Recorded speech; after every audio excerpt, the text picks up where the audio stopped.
नमस्कार दोस्तों, मैं सतपाल वर्मा HSAS अपने यूट्यूब चैनल SP टॉक्स में आपका हार्दिक स्वागत करता हूं। दोस्तों, आज के वीडियो में हम Haryana civil services leave rule 2016 discuss करेंगे। दोस्तों, मैं आपकी याददाश्त ताज़ा कर दूं कि इससे पहले मैंने इन्हीं रूलों पर, लीव रूल पर एपिसोड डिस्कस किए थे, जो आपने देखे हैं, सराहे हैं, पसंद आ रहे हैं लोग आपको। उसी श्रृंखला को आगे बढ़ाते हुए मैं आज आपके सामने चैप्टर 4 जो इन रूलों की अर्थात Haryana civil services leave rules 2016 का चैप्टर 4 है, जनरल कंडीशंस। आइए इन पर हम चर्चा करते हैं। ये हैं जनरल कंडीशन छुट्टियों की। दोस्तों, इससे पहले कि मैं आगे चर्चा शुरू करूं, ये बता दूं कि ये जो लीव डिस्कस कर रहे हैं ना दोस्तों, ये उस लीव की बात कर रहे हैं हम जो कि लीव रिकॉग्नाइज्ड है। आएंगे अभी काइंड ऑफ लीव के अंदर कौन कौन सी हैं ये। इसमें कैजुअल लीव शामिल नहीं है, इसमें स्पेशल लीव शामिल नहीं है, इसमें स्टडी लीव शामिल नहीं है, इसमें क्वारंटीन लीव शामिल नहीं है। अदर देन दीज लीव्स ये हैं, जैसे कि कौन कौन सी होंगी। अर्नड लीव हैं, हाफ पे लीव जिनको बोलते हैं वो हैं, कम्यूटेड बोलते हैं वो हैं, एक्स्ट्राऑर्डिनरी लीव हैं। ये दोस्तों रिकॉग्नाइज्ड लीव हैं। इन्हीं लीवों के ऊपर ये चर्चा है। तो चलिए, इसका सब रूल कहता है leave can not be claimed as a matter of right. देखिए कितनी बड़ी बात स्टार्टिंग में कह दी। कहता लीव जो है ना, राइट का विषय नहीं है, किसी एम्प्लॉय का अधिकार नहीं है कि जी हाँ लीव मेरा अधिकार है। लीव अधिकार नहीं है। कौन सी लीव? पक्की लीव, दूसरे शब्दों में जिनको बोलते हैं पक्की लीव। कच्चे लीव के बारे में जिक्र नहीं है ये। Sub rule 2, government employee shall proceed on leave with the prior permission of competent authority except in exceptional circumstances. कि कोई भी गवर्नमेंट एम्प्लॉय बिना इजाज़त के अर्थात छुट्टी मंजूर किए बिना, करवाए बिना छुट्टी पर नहीं जा सकता। केवल विशेष एक्सेप्शनल जो है ना, जिनमें विशेष छूट है, कोई इमरजेंसी है, उनको छोड़ करके। When the exigencies of the public service so required, discretion to refuse, revoke or recall from vacation or leave of any description is reserved to the authority empowered to grant it. कहता है emergency employ की नहीं, सरकार की भी हो सकती है। यदि एक्सीजेंसी हो तो कंपिटेंट अथॉरिटी कौन सी जो लीव सैंक्शन करने की पावर रखती है, वो किसी भी समय लीव को रद्द कर सकती है। लीव को रद्द कर सकती है या इनकार कर सकती है, सैंक्शन करने से इनकार कर सकती है, या वो लीव सैंक्शन होने के बाद वापस भी बुला सकती है ड्यूटी पर, कैंसिल करके कि जाइए ड्यूटी पे वापस आइए, तुम्हारी छुट्टी खत्म।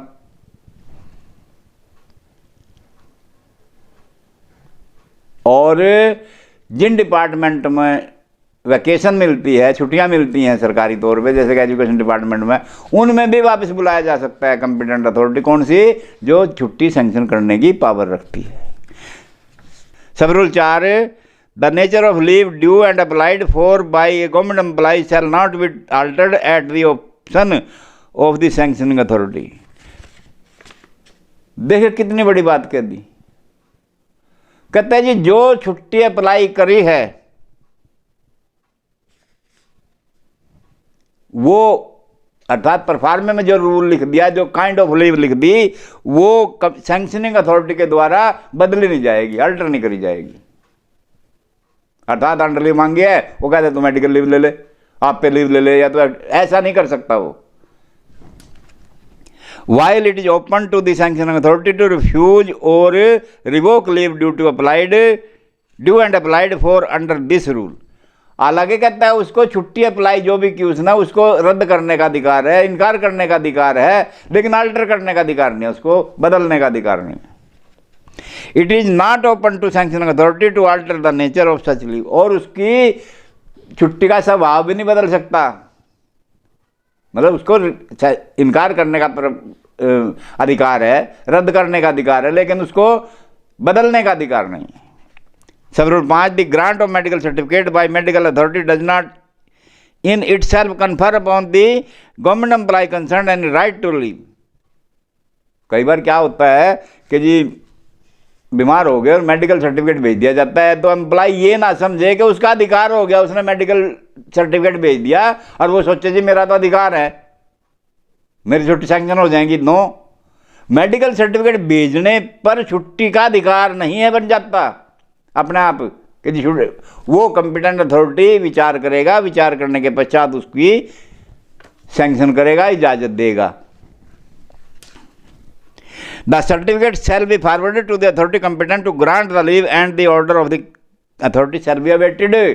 कहता है मेडिकल सर्टिफिकेट ऐसी अगर जो स्थिति बन गई कि मेडिकल सर्टिफिकेट भेजना पड़ गया तो आप भेज दीजिए, लेकिन उसके आदेशों की इंतजार कीजिए, वो इनकार करता है या हाँ करता है, जैसा आदेश होगा उसके अनुसार आप प्रोसीड करेंगे।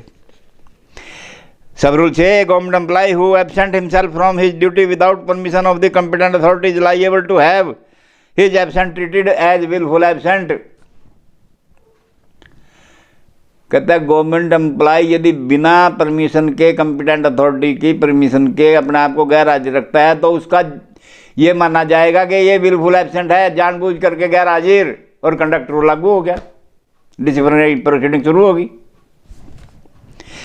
Sub rule 7, every government employee before proceeding on leave must record on his application for leave the contact number, email ID and address. Subsequent changes, if any, shall also be intimated to this office। कहता प्रत्येक कर्मचारी जब छुट्टी की application देता है तो वो उस छुट्टी में जब छुट्टी अप्लाई करता है उस एप्लीकेशन में अपना क्या देगा, कॉन्टैक्ट नंबर लिखेगा, ईमेल आईडी लिखेगा और एड्रेस जहाँ पे वो अवेलेबल होगा while on leave during the period of leave. और साथ में ये भी कहा यदि बाद में इसमें कोई चेंजेज आती है, कुछ लिख के चला गया और बाद में एड्रेस में कॉन्टैक्ट नंबर में कोई चेंजेज है तो वो भी इंटीमेट करेगा। अब ये नए रूल हैं। सब रूल 8, ये एक विशेष ध्यान देने वाली बात है और इनसे ये पहले वाली भी विशेष थी, ये उनसे भी विशेष है। क्या, no government employee shall leave his headquarter during casual leave, holidays और any other kind of leave without prior permission of the authority competent to sanction him casual leave. ये कैजुअल लीव के बारे में कह रहा, कहता है जी कोई भी कर्मचारी जब कैजुअल लीव पे जाता है तो अपना छुट्टी सरकारी छुट्टियां जो होती हैं, गजेटेड हॉलीडे हैं, उनमें अपना हेडक्वार्टर नहीं लीव करेगा बिना परमिशन के। कैजुअल लीव ले ली, देखो पहले ऊपर कहा कि वो ईमेल आईडी वगैरह एड्रेस वगैरह देगा पक्की छुट्टियों में, वो ऑटोमेटिक अंडरस्टूड है कि इसको जाना है, आउट ऑफ स्टेशन ही है, ये कंसिडर्ड है। लेकिन कहता है कैजुअल लीव में जब तक परमिशन नहीं होगी हेडक्वार्टर नहीं छोड़ेगा और गजेटेड हॉलीडे वाले दिन भी छोड़ेगा। कहने का अभिप्राय ये हुआ कि यदि गजेटेड हॉलीडे वाले दिन या कैजुअल लीव वाले दिन किसी को कहीं आउट ऑफ स्टेशन जाना है तो वो स्टेशन लीव लेकर जाए। आगे है rule 12, conversion of one kind of leave into another. कि जी क्या एक प्रकार की लीव यदि अवेल कर ली किसी कर्मचारी ने, क्या उसको बदलने का प्रावधान है, किसी दूसरे प्रकार की बदल ले। जैसे कि उदाहरण के तौर पे मान लो किसी ने कैजुअल लीव अप्लाई करी और बाद में वो सोचता है कि मेरी तो जो है ना साल अभी 5-6 महीने पड़े हैं और मेरी तो छुट्टियां ख़त्म हो गई, तो मेरा गुजारा कैसे होगा। तो can he change it into under leave और any other kind of leave, वो बात है ताकि उसकी वो बच जाए जो अप्लाई करी थी वो कैंसिल हो जाए और दूसरी छुट्टियां उसके अकाउंट में चले जाए। तो कहता है sub rule 1, at the request of government employee the authority competent to grant leave to a government employee may convert leave from one kind to another respectively provided that. हाँ, कहता बदल सकता है, कन्वर्ट कर सकता है, उसमें बदल सकता है उन छुट्टियों को। कैसे, अब ये बता रहा। सब रूल 1 का clause 1, the leave of such kind were due to him on the day he intends to convert the same. जिस दिन वो इच्छा रखता है बदलने की, उस दिन उसकी छुट्टियां इतनी ड्यू होनी चाहिए जिनको बदलवाना चाहता है। अर्थात कैजुअल लीव को यदि अंडर लीव में बदलवाना चाहता है तो अंडर लीव उसकी उस दिन इतनी ड्यू होनी चाहिए जितनी में चेंज कराना चाहता है। However the government employee concern can not claim it as a matter of right. हालांकि कहता है ये मैटर ऑफ राइट नहीं है उसका, लेकिन बदलवा सकता है। And section 2, no such request shall be considered unless received within a period of 30 days of the joining of duty on return from leave। कहता है ये जो रिक्वेस्ट करेगा ना कन्वर्सन की कि जी मेरी कैजुअल लीव बदल दो या अंडर लीव से कैजुअल लीव बदल दो, करवाते हैं कई बार ही कि 15 दिन की अंडर लीव लेके गया और 3 दिन बाद वापस आ गया, 3 अवेल करी, अब 12 छुट्टियां उसने कैंसिल करवा ली। अब वो सोचता है कि जी 3 छुट्टियां मैं अंडर लीव क्यों खराब कराऊँ अपनी, मेरी तो 10 छुट्टियां कैजुअल लीव पड़ी हैं, उनमें से कटवा लेता हूं। तो एप्लीकेशन दे देता है कि जी मेरी वो 3 जो अंडर लीव है ना वो मेरी कैजुअल लीव में बदल दीजिए।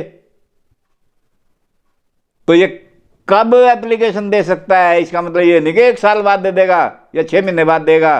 कहता है जिस दिन वो ड्यूटी से वापस आया है ना उस तारीख से लेकर के 30 दिन के भीतर विद इन 30 डेज एप्लीकेशन देगा और वो चेंज हो जाएंगी, कन्वर्ट हो जाएंगी।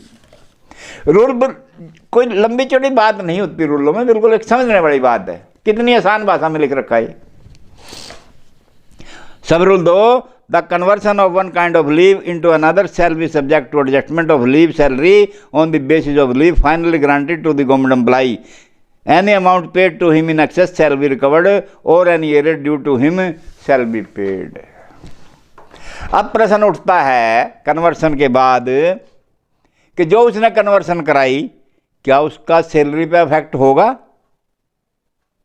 मान लो एक्स्ट्रा ऑर्डिनरी लीव लेके गया था, अब वहां तनख्वाह नहीं मिली, बाद में उसने करवा ली कन्वर्सन अपनी अंडर लीव में, तो तनख्वाह बन गई ना, उसकी लीव सैलरी बन गई, तो वहां लीव सैलरी उसको दी जाएगी।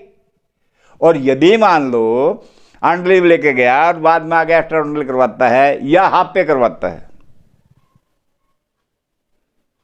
तो सैलरी घट गई ना, पहले उसको सैलरी मिल रही थी।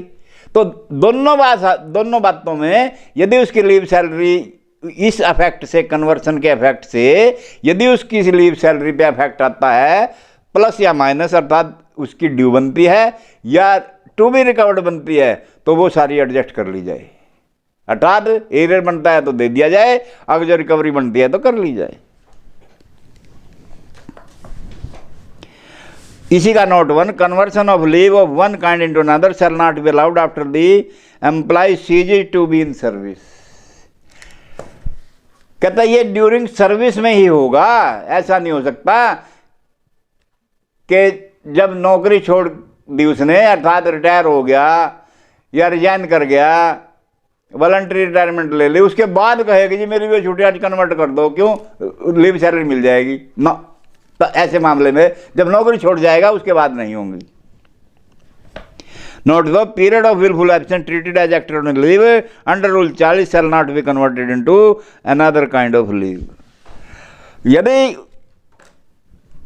कोई आदमी बिना इंटीमेशन के चला जाता है और उसको रूल 40 के तहत with full absence from duty treat कर लिया जाता है और एक्स्ट्रा ऑर्डिनरी लीव उसकी सैंक्शन कर दी जाती है, तो ऐसे मामलों में वो कन्वर्ट नहीं करा सकता। कन्वर्ट वो केवल अपनी रिक्वेस्ट को ही करा सकता है कि जी मैंने ऐसा लिख के दिया था, मैं दोबारा इंटेंड करता हूं, ऐसा कर दीजिए। यदि कंपिटेंट अथॉरिटी का इटसेल्फ फैसला है कि अंडर रूल 40 उसको एब्सेंट फ्रॉम ड्यूटी कर दिया है, बिल्कुल एब्सेंट फ्रॉम ड्यूटी कर दिया, तो उस मामले में कन्वर्सन नहीं होगी। Rule 13, maximum amount of continuous leave. कहता जी कंटिन्यू कितनी लीव होनी चाहिए, कंटिन्यू कितनी ले सकता है लोग, कोई लिमिट तो होगी। हाँ, कहता है unless the competent authority in view of the exceptional circumstances of the case otherwise determines no government employee shall be granted leave of any kind for a continuous period exceeding 5 years। Unauthorised continuous absence exceeding 5 years shall be treated as deemed resignation from services. कहता है विशेष परिस्थितियों को छोड़ करके। अब ये विशेष परिस्थितियां हर बात में सरकार अपने कानून में लिखती है, क्योंकि उसको पता है कि कई बार हो जाती हैं ऐसी विशेष परिस्थितियां, बीमार हो गया, लंबा कोमा में चला गया, तो क्या कहेंगे, और 5 साल से ज्यादा का समय हो गया और बाद में ठीक हो के आ गया। कुदरत वाले का, ऊपर वाले का पता कुछ कब क्या कर दे वो। तो वहां एक्सेस शब्द आता है, एक्सेप्शनल सर्कमस्टांसेस। यदि कोई विशेष परिस्थितियां हैं तो उस मामले में और भी हो सकती हैं घरेलू कोई परिस्थितियां, तो ऐसे मामलों को छोड़ करके, विशेष परिस्थितियों को छोड़ करके सभी प्रकार की छुट्टियां मिला करके 5 साल से ज्यादा छुट्टी नहीं मिलेंगी किसी को भी।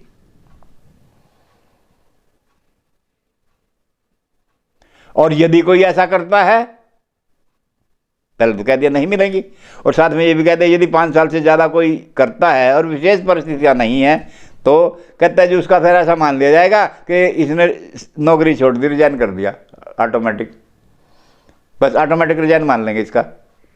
कब? 5 साल के बाद।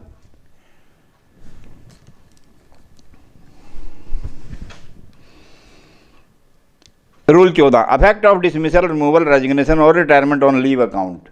के डिसमिसल का, रिमूवल का, रेजिग्नेशन का और रिटायरमेंट ऑन का छुट्टियों पर क्या प्रभाव है। कहता है except as provided in this rule any claim to leave at credit of a government employee who is dismissed, removed, terminated, retired और who resign from government service ceases from the date of such dismissal, removal, termination, retirement or resignation as the case may be. However, in case of reinstatement on appeal or otherwise after dismissal or removal from service, he shall be entitled to count his service prior to dismissal, removal as the case may be for the purpose of leave.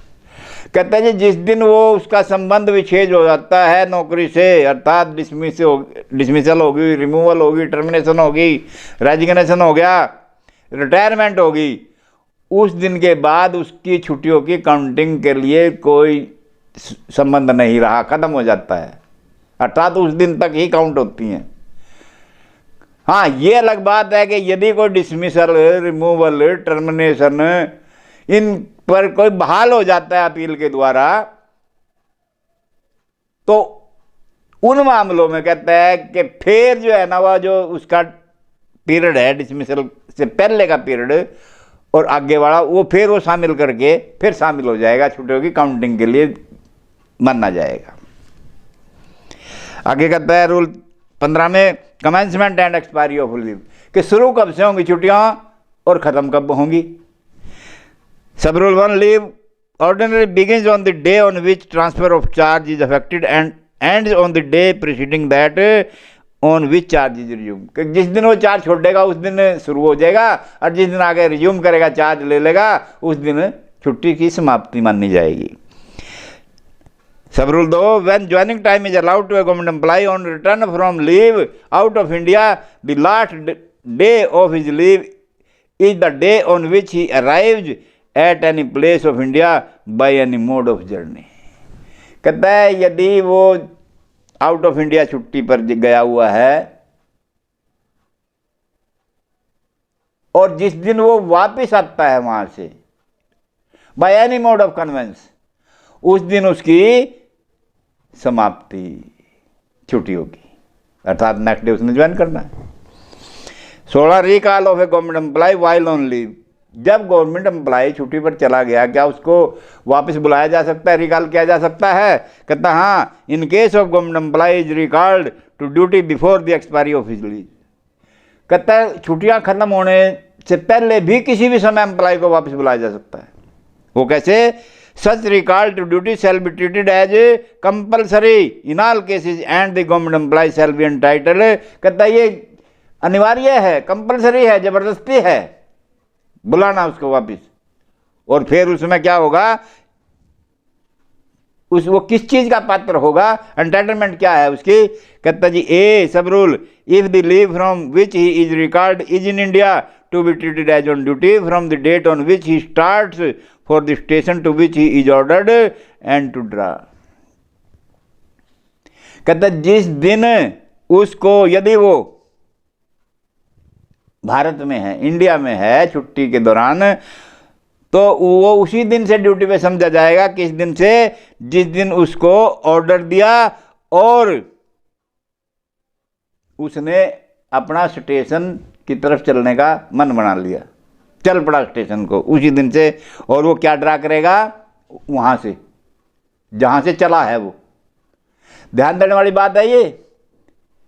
अब शंका पैदा होंगी, वो शंका clear ये है, कहता है जी जिस दिन उसको ऑर्डर दे दिया ना वहां पे और वो चल पड़ा, आके बताएगा ना कि जी मैं फलान दिन चला था और मैं इस यात्रा से आया हूँ, हवाई जहाज से आया हूँ या कैसे आया हूँ, किसी भी मोड से आए वो। जिस दिन वो चला है, जर्नी स्टार्ट कर दी उसने, वहां से वो ड्यूटी समझा जाएगा। और वो क्या मिलेगा उसको, travelling allowance admissible under the rule for the journey performed in this behalf for the journey. एक तो उसको यात्रा मिलेगी, इसको यात्रा भत्ता मिलेगा उसको इस यात्रा का, जो उसने, क्योंकि बुलाया जा रहा है ना उसको, तो छुट्टियां समाप्त करके नहीं आ रहा, उसको ड्यूटी पे बुलाया जा रहा है, ये भाई ड्यूटी करिए, वो वहीं से शुरू होगी ड्यूटी उसकी। Number 2, leave salary until he join his post at the same rate at which he would have drawn it but for recall to duty. कहता जित और तनख्वाह भी मिलेगी उतनी, कितनी, जब तक वो ड्यूटी ज्वाइन नहीं करता। अर्थात जब ड्यूटी ज्वाइन कर लेता उसके बाद तो उस पोस्ट की तनख्वाह मिलेगी और उससे पहले भी तनख्वाह मिलेगी, ये समझते हो कि उसको वापस बुला लिया, अर्थात उसकी छुट्टियां नहीं कटेंगी। कहने का भाव ये हुआ। तब rule B, if the leave from which he is recalled is out of India. देखिए ऊपर बताया उसने कि यदि वो इंडिया में है और रिकॉल किया जाता है ड्यूटी पे। अब कहता है if the leave from which he is recalled is out of India, कि यदि वो छुट्टी पर आउट ऑफ इंडिया है, जब उसको रिकॉल किया गया, वापस बुलाया गया है, to count the time spent on the voyage to India as duty. तो उस मामले में यदि वो आउट ऑफ इंडिया है छुट्टी पर और वापस बुलाया जाता है, तो उसका जो टाइम लगेगा कहाँ पे, वोएज पर, मार्ग पर जो समय खर्च होएगा वो टू इंडिया, भारत आने के लिए, as duty for the purpose of calculating leave. उसकी छुट्टियां काउंट करने के लिए कितनी इसकी छुट्टियां होंगी और कितनी इसकी ड्यूटी होगी, वो जो मार्ग होगा वो उसका ड्यूटी ट्रीट किया जाएगा जिस दिन वो वहां से चला, वहां से लेकर के इंडिया आने तक का। एंड टू रिसीव, और वो क्या प्राप्त करेगा इसके लिए, ड्यूटी पीरियड के लिए, 1 leave salary during the voyage to India. जब वो मार्ग से भारत आया उस समय की वो तनख्वाह भी लेगा, लीव सैलरी लेगा, अर्थात छुट्टियों की तनख्वाह लेगा। And for the period from the date of landing in India. ध्यान देना इस बात पे, ये गहराई की बातें हैं। And for the period from the date of landing in India, और जिस दिन वो भारत में लैंड कर रहा है, कैसे, जल मार्ग से या एयर मार्ग से भी आ सकता है, जब वो लैंड करता है, to the date of joining his post, अपनी पोस्ट को ज्वाइन करने के लिए, at the same rate at which he would have drawn it but for recall duty, कि यदि वो ड्यूटी पे होता और जो तनख्वाह वो प्राप्त करता ड्यूटी पे होते हुए, वो तनख्वाह उसको मिलेगी। Clear. Second, a free passage to India. अभी समझो इसका मतलब क्या। कहता है पैसेज होता है रास्ता, मार्ग, कहता है वो रास्ता भी उसके लिए फ्री ऑफ कॉस्ट। फ्री का मतलब बिना खर्चे के, बिना खर्चे के रास्ता होगा, अर्थात वहां से जो आने का टिकट लगेगा वो भी सरकार देगी, उसका अपना नहीं लगेगा। Number 3, refund of his passage from India if he has not completed half the period of his leave by the date of leaving for India on recall or 3 month whichever is shorter। इसको दोबारा समझिए। Refund of his passage, passage मैंने जो रास्ता हुआ उसका, जाने का भी और आने का भी। समझिए इसको कैसे। Refund of his passage from India, Bharat से जब वो गया था अर्थात छुट्टी पे गया था, वापस तो सरकार बुला रही है ना, तो उसने तो खर्च किया था ना पैसा। अगर जब वो अपनी छुट्टियां व्यतीत करता तो अपना काम सुधारता और आने का भी खर्चा वो देता और जाने का भी देता। लेकिन कहते हैं नहीं, यदि सरकार ने बुला लिया तो उसका जाने का खर्चा भी सरकार देगी रिकॉल पर। कब देगी? शर्त है if he has not completed half the period of leave by the date of leaving for India. जिस दिन वो वहां से भारत के लिए आने के लिए उसका आदेश मिला और वो भारत के लिए चला वापसी, उस दिन तक यदि उसने छुट्टियों का आधा समय व्यतीत कर लिया ऑन रिकॉल और 3 मंथ या 3 महीने, छुट्टियों का आधा समय या 3 महीने, ये शर्त है। Which ever is shorter, zone सा भी छोटा समय है तब उसको ये पैसे मिलेंगे। नंबर 4 है ट्रैवलिंग अलाउंस, यात्रा भत्ता भी मिलेगा। कहाँ का और कब का? Under the rules for the time being in force, उस समय जो नियम उसके यात्रा भत्ता के होंगे उन नियमों के तहत उसको यात्रा भत्ता भी मिलेगा।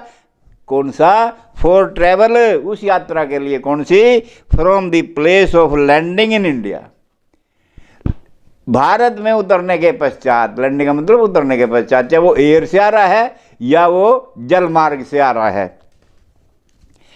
To the place of duty, वहां से लेकर भारत के बंदरगाह पर या एयरपोर्ट पर उतरने के बाद वहां से और ड्यूटी प्लेस तक आने तक का यात्रा भत्ता भी उसको मिलेगा, जो भी रूल उसको अलाउ करते हैं जिसका वो एंटाइटल है। नोट दिया है order recalling a government employee on leave vacation shall in all cases be communicated to him on the address, email ID and contact number mentioned on the leave application. कहते जो भी आदेश हैं उसको वहाँ उसके ईमेल आईडी पर, address पर, कॉन्टैक्ट नंबर पर उसको कम्युनिकेट करें, भिजवाएं उसको जो भी आदेश हैं रिकॉल के। ये नहीं कि रिकॉल का ऑर्डर निकाल दिया और अपना बता आ जाएगा, नो, उसको कम्युनिकेट करना जरूरी है, भिजवाना जरूरी है उसके पास। Rule 17 return to duty before expiry of leave. कहता है एक्सपायरी ऑफ लीव से पहले, लीव की समाप्ति से पहले क्या ड्यूटी पर वापस आया जा सकता है? कहता हाँ, a government employee on leave may not return to duty before the expiry of the period of leave granted to him unless he is permitted to do so by the authority which granted him leave. पहली बात तो उसने कहा कि जी आएगा नहीं, लेकिन फिर कहा कि यदि वो अथॉरिटी जो जिसने उसको लीव दी थी वो इस बात को इजाज़त दे दे उसको कि हाँ आ जाए, अर्थात उसकी लीव कैंसिल कर दे। अमूमन क्या करते हैं, आए आज लगाई हो गया जी, मैं तो बाद में अपना एप्लीकेशन होती रहेगी, फिर तो कंपिटेंट अथॉरिटी एम्प्लॉय हो गया। कंपिटेंट अथॉरिटी कंपिटेंट थोड़ी रहा। मैक्सिमम लोग इसी तरह कर रहे हैं, 1 महीने की छुट्टी लेकर गए, 15 दिन बाद आगे अपना हाजिर लगा ली, काम करना शुरू कर दिया, जवानी बता दिया, मतलब वापस आ गया जी। फिर 5, 7, 10 दिन के बाद एप्लीकेशन दे दी कि जी मेरी तो छुट्टियां कैंसिल कर दो। अधिकार नहीं है, इसमें डिस्प्यूट खड़े हो सकते हैं। कंपिटेंट अथॉरिटी इनकार कर दे कि नहीं ये परमिशन नहीं दी जा सकती। कारण कई होते हैं, प्रमोट कर दिया एक दूसरा लड़का लीव वैकेंसी पे। अब बताइए, आप ही सोचिए, 3 महीने की छुट्टी लेके गया था 120 दिन की, और 2 महीने के लिए जो है ना प्रमोट करके कोई दूसरा लड़का लगा दिया, सब्स्टिट्यूट लगा दिया, और आप आ जाते हो 1.5 महीने के बाद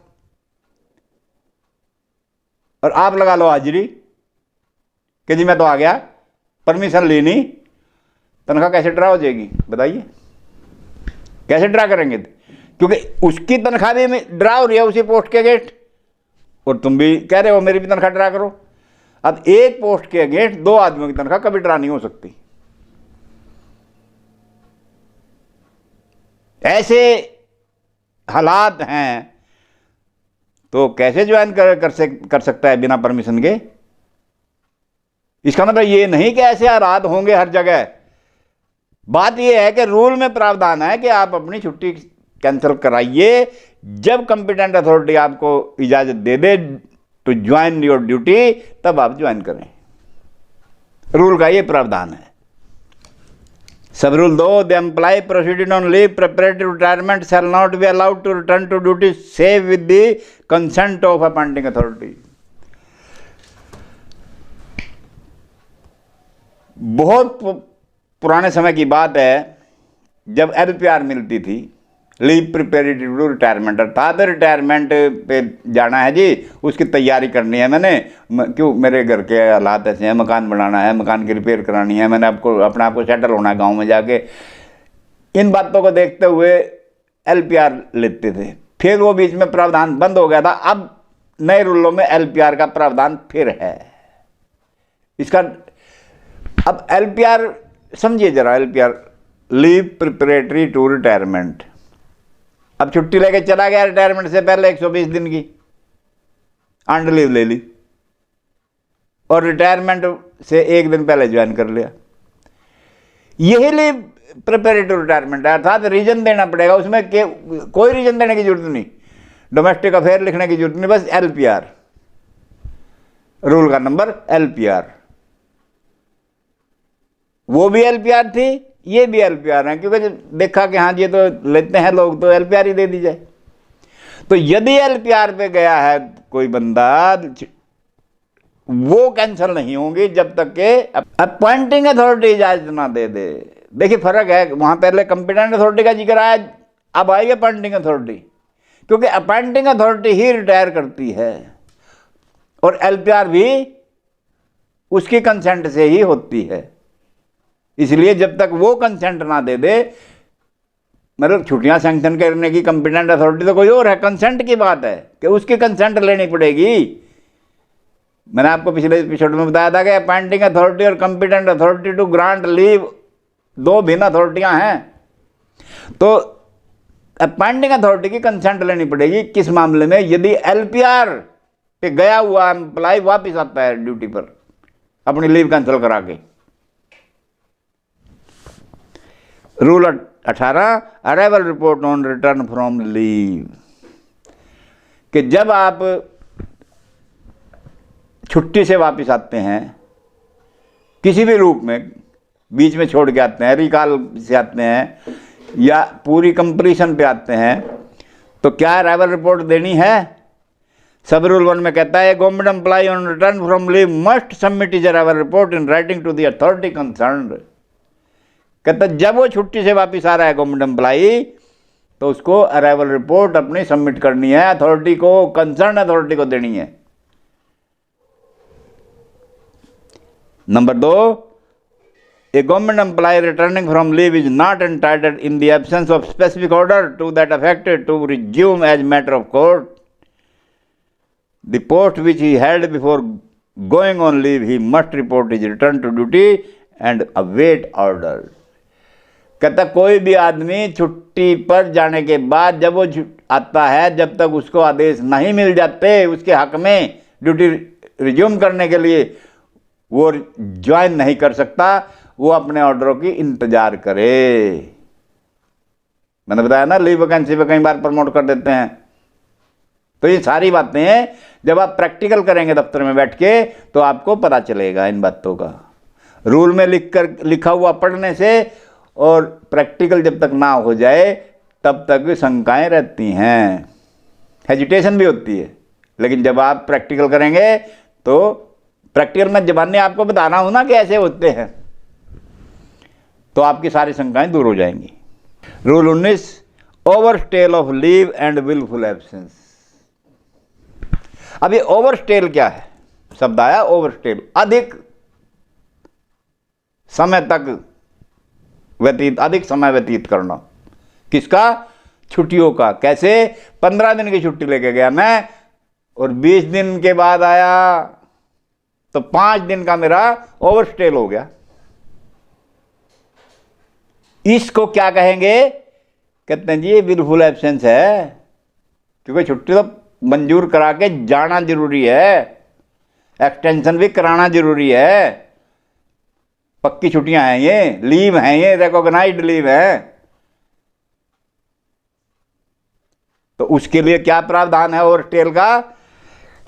सब rule 1, a government employee who remains absent after the end of his leave is not entitled to leave salary for the period of such absence and shall be treated as willful absence unless his leave is extended by the competent authority। जब तक competent authority के द्वारा उसकी leave की extension के order नहीं हो जाते, सैंक्शन नहीं हो जाते, तब तक वो सैलरी का अधिकारी नहीं है, नहीं मिलेगी, ड्रा नहीं होगी सैलरी उसकी। Number 2, if a government employee absents himself abruptly or applies for leave which is refused in the exigencies of service and still he happens to absent himself from duty, the entire period of absence shall be treated as willful absence। कहता है यदि कोई कर्मचारी abruptly अपने आप को absent करता है या उसने अप्लाई किया और वो रिफ्यूज हो जाती हैं छुट्टियां, रिफ्यूज होती हैं इमरजेंसी में एडमिनिस्ट्रेटिव ग्राउंड पर,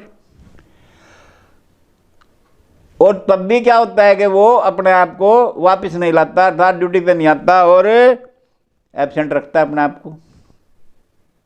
कहता है जी सारा का सारा पीरियड उसका क्या ट्रीट किया जाए? विलफुल एब्सेंस फ्रॉम ड्यूटी, और कंडक्ट रूल में कार्रवाई हो जाएगी, उसकी डिसिप्लिनरी एक्शन उसके खिलाफ हो जाएगा। Sub rule 3, willful absence from duty rendered a government employee liable to disciplinary action under Haryana civil services punishment and appeal rule 2016 and it shall become an interruption in service which entail forfeiture of past service for the purpose of pension।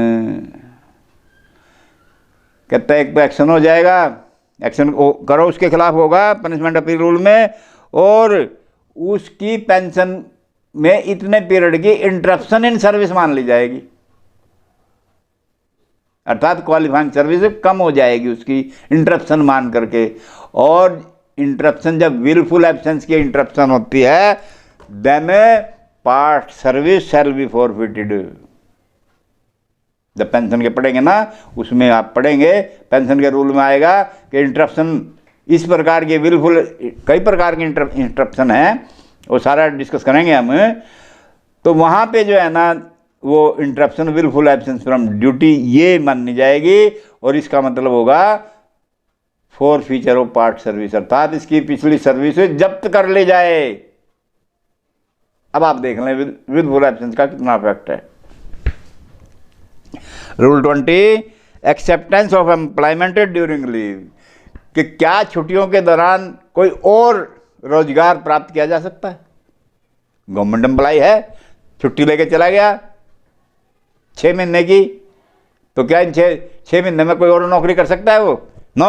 A government employee while on leave shall not ordinarily take any service और accept any employment including the setting up of a private professional practice like accountant, consultant, legal और medical practitioner without obtaining prior sanction of the competent authority. पहली बात तो सरकारी में तो वो जा ही नहीं सकता, सरकारी का जिक्र ही नहीं किया इसने, क्योंकि गवर्नमेंट एम्प्लॉय है वो। एक गवर्नमेंट एम्प्लॉय एक नौकरी पर रहते दूसरी जगह तो अप्लाई नहीं कर सकता, थ्रू प्रॉपर चैनल कर सकता है, उसके अलावा नहीं जा सकता। और प्राइवेट तौर पे प्रैक्टिस जैसे कि अकाउंटेंट की, कंसल्टेंट की, लीगल कानून जानने वाला है उसकी, या कोई मेडिकल डॉक्टर है तो medical practitioner, without prior permission of the competent authority नहीं कर सकता। इसके लिए नॉर्मली तो नहीं कर सकता वो, हाँ, कोई स्पेशल सर्कमस्टांसेस हैं कि कहीं जो है ना बीमारी आ गई है, सोशल वर्क करना उसने, तो वो प्रैक्टिस के लिए कह सकता है कि जी वहाँ मैंने, या उसको पैसे भी मिलते हैं वहाँ पे, तो वो अलग नहीं है। मैं यदि कॉम्पिटेंट अथॉरिटी उसको ऐसे मामलों में इजाज़त दे दे तो। Note, this rule does not apply to casual literary work और सर्विस एज एन एग्जामिनर और सिमिलर अपॉइंटमेंट। कहता है एग्जामिनर, कहीं वो पेपर सेटर बनता है, कहीं पेपर सेट करता है, या कहीं कोई किताब को तो लिखता है, लिटरेरी वर्क करता है, कोई पढ़ाता है, पर कहीं पे जो सोशल वर्क है, ऐसे मामले इसमें नहीं आते। तो दोस्तों ये थी जनरल कंडीशन ऑफ लीव। आशा करता हूँ आप को समझ आए हैं अच्छे रूल। फिर भी दोबारा अपनी किताब कंसल्ट करें। फिर भी कोई शंका रहेगी आप डिस्क्रिप्शन बॉक्स में लिख करके मुझे भेजें। मैं आपकी सारी शंकाओं के समाधान वीडियो के माध्यम से आपको बताऊंगा। और यदि आपने अभी तक मेरा वीडियो लाइक और शेयर नहीं किया तो तुरंत लाइक और शेयर कीजिए, और बेल आइकॉन का बटन दबा करके मेरे चैनल को सब्सक्राइब भी कीजिए। दोस्तों इन्हीं शब्दों के साथ नमस्कार।